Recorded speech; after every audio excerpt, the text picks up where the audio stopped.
This is the second of 3 videos for Unit 5, where we're talking about the principles of design. Today we're going to talk about balance and rhythm. Balance is a very important design principle. It's used quite often. And it is basically, it's the parts of a design that are arranged so they achieve a feeling of rest and equilibrium. This is a very common image to to exhibit or to show a sense of balance and a sense of rest in equilibrium. But also, this guy right here balancing on that high wire, not necessarily having a sense of rest, but he has achieved a sense of equilibrium by being able to balance on that wire. And then there's always this guy here with riding a bicycle, balancing a wheelbarrow on his head. So balance refers to how the design elements of line, shape, color, texture, and patterns are used to break up an area or space into parts. Or not necessarily even how to break it up into parts, but how to take the parts and arrange them so that there's a sense of equilibrium. You can manipulate the elements of design to either increase or decrease apparent visual weight. And that's what balance primarily talks about, is the how much something appears to weigh in either an individual piece or as a series of pieces within an entire design. There are 3 types of balance. There is asymmetrical balance, radial balance, and symmetrical balance. Symmetrical balance is symmetry. It's the one that we're probably most familiar with when we think about balance. We're naturally led towards symmetry, and this is when a space or object is visually divided into 2 equal parts, or you can cut it down the center here, and on this side you have exactly the same thing that's on that side. A lot of times human beings are referred to as being symmetrically balanced. And in symmetry or symmetrical balance, both sides are the same. It's a mirror image of each other. And as a result of this, it tends to feel very solid. This is also referred to as formal balance.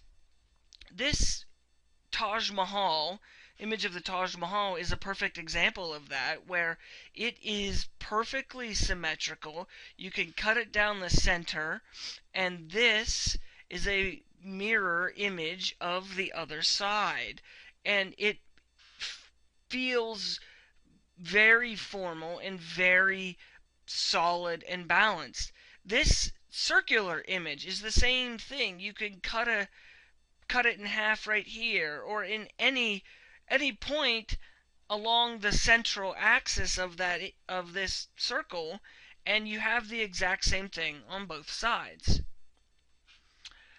Symmetry is often looked at as a more traditional type of balance because it tends to be very formal, like this design for the garden pictured right here. Tends to be more formal. A lot of people see this as peaceful because it has a sense of stability.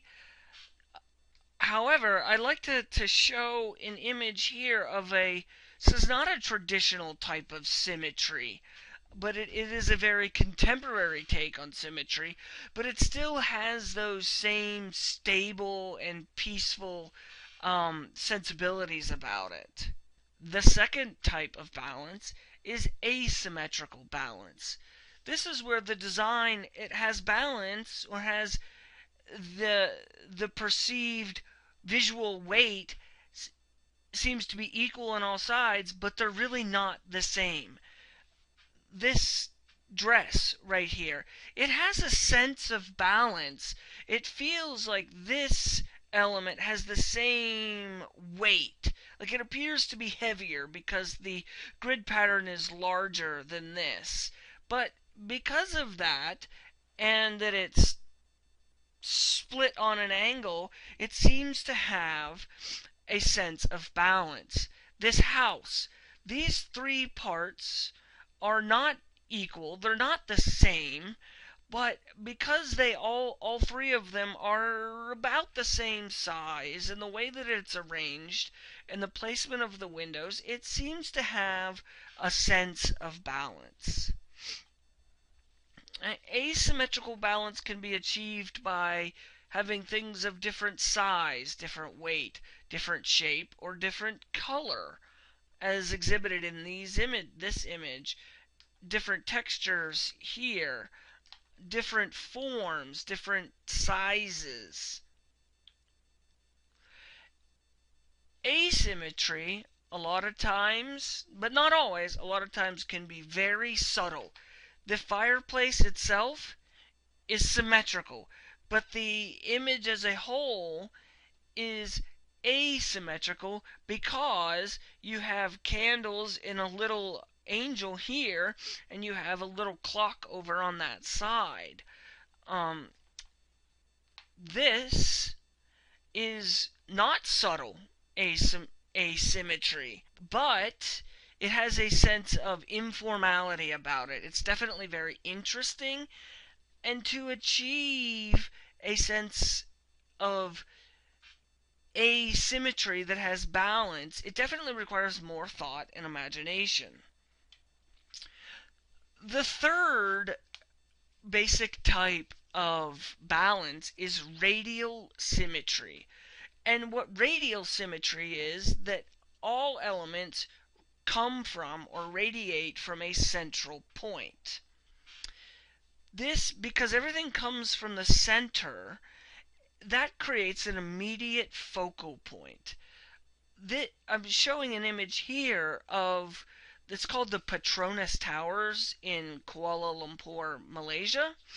That building, the two towers here are symmetrical by themselves, like in a vertical manner, but and in a horizontal manner, the floor plans have radial symmetry because each tower itself is arranged so that there's a center point here, and that you take a square from the center point and you rotate that square from the center point, and that in every connection point there's a circle, and that those circles and that angle, circle, corner, circle, corner, is what makes up the outline of the outside of the tower.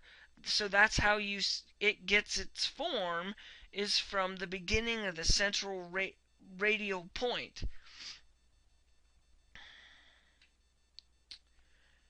Another important and often used design principle is rhythm.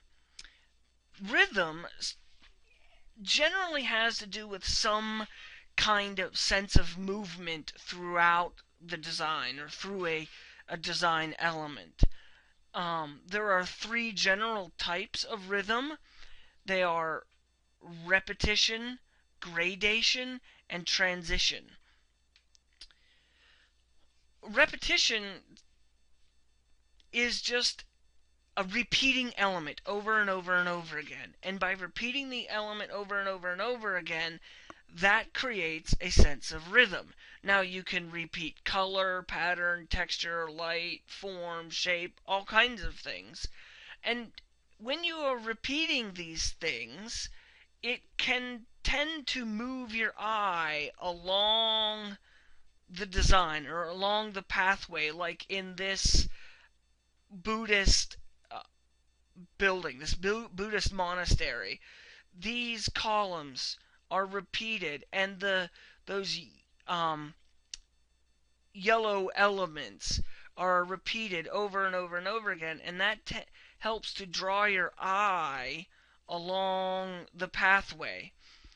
Repeating this word over and over again as it goes down this image here, down the page, because the letters form a diagonal, you pick up on that rhythm. The same thing in this image here. Your eye perceives the repeating pattern because of the repeating colors and shapes, that you perceive a sense of rhythm across this pattern. The second kind of rhythm is progression or gradation. And gradation, or a gradient, is merely a sense of progression, going from one thing to another, going from one color to another, like you see in this dress, or like you see in this, changing from colors across here. This is a gradation or a progression in form. It's going from a thin waist all the way, progressing or gradiating out to a bigger form at the bottom of the dress. And this progression gives you a feeling of sequential patterning. It gives you a sense that there's some sort of sequence, and because it's changing from gray to black to gray, it draws your eye along that pattern. Here, because it's changing colors in a very rhythmic pattern, it draws your eye up over the spine, down and up over again and towards the back. Or you could also have a succession or variation of size, texture, shape, color, line, or form of an object. Transition is similar to gradation, but in a gradient, you're not really changing what the thing is. You're just changing its color or its pattern or something like that. But in a transition, you're changing it from one thing to another. This helps draw your eye along. And really the best way to explain that is through this image here, where you're seeing it, the image, the animals transition from a fish down here up to a bird or a goose up here, or from a black goose down to a white fish. And that sense of transition helps to move your eye from here down to there. And the same thing with this chair. This chair transitions from this shape, or the bench rather, transitions down all the way down there in a smooth pattern down to the table. And because of that and the camera angle, you really pick up on that line, and it draws you down to what's down there. This completes the second video for Unit 5. As a reminder, you have to watch the third video, do the discussion board, and take the quiz.